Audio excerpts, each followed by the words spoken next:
यदि m पुरुष p दोनों में एक काम के 1/n हिस्से को पूरा कर सकते हैं तो q दोनों में पूरा काम करने हेतु आवश्यक व्यक्तियों की संख्या ज्ञात करने के लिए व्यंजक ज्ञात कीजिए।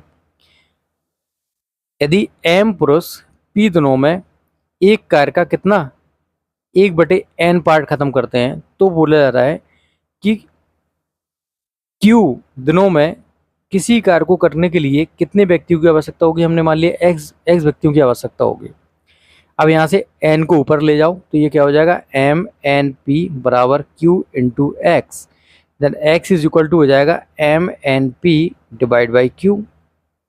तो हमें कितने व्यक्तियों की आवश्यकता पड़ेगी, ये जो वैल्यू है यहाँ पर इतने व्यक्तियों की। सो यहाँ पर डी ऑप्शन जो है वो करेक्ट हो जाएगा। 4 प्रशिक्षित मजदूर एक तालाब को बनाने में 8 दिन का समय लेते हैं, वहीं 8 अप्रशिक्षित मजदूर द्वारा इसे बनाने में 12 दिन का समय लगता है। 3 प्रशिक्षित प्लस 15 अप्रशिक्षित मजदूरों द्वारा तालाब बनाने में कितने दिन का समय लगेगा। 4 प्रशिक्षित मजदूर है, एक तालाब बनाने 8 दिन लेते हैं, तो एक मजदूर कितना लगेगा, प्रशिक्षित को पीछे कर देते हैं, 8 चौको 32 दिन, और 8 अप्रशिक्षित मजदूर कितने दिन लेते हैं, 12 दिन। तो कितना हो जाएगा, एक अप्रशिक्षित कितना लेगा, 12×8 = 96 दिन। अब यहाँ पर एक प्रशिक्षित और एक अप्रशिक्षित की क्या आ चुकी है, डेज आ चुके हैं। तो यहाँ से हम क्या निकाल देते हैं, इनका एलसीएम लेके टोटल वर्क निकाल लेंगे, तो टोटल वर्क आ जाएगा 96।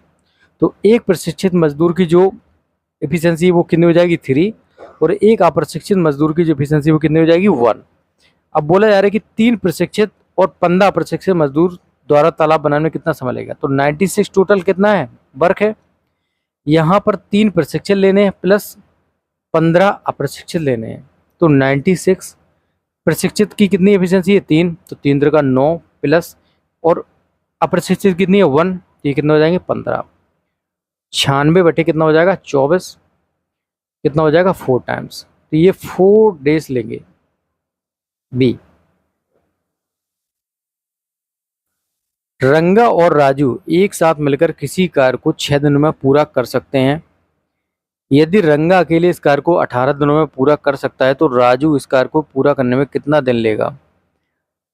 ये हो गया रंगा, ये हो गया राजू, ये किसी कार्य को 6 दिन में पूरा कर सकते हैं, बट यहाँ पर जो रंगा है ना वो इसी कार्य को 18 दिन में पूरा कर सकता है। तो यहाँ से टोटल पर कितना आ जाएगा, 18।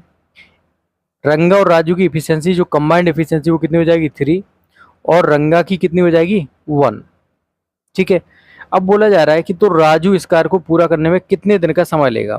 भाई रंगा प्लस राजू की इफिशियंसी कितनी दे रखी है, 3, और यहाँ पर रंगा की अकेली कितनी दे रखी है, 1, तो 3 माइनस के 1 कर देंगे तो कितनी आ जाएगी, राजू की इफिशियंसी कितनी हो जाएगी, 2।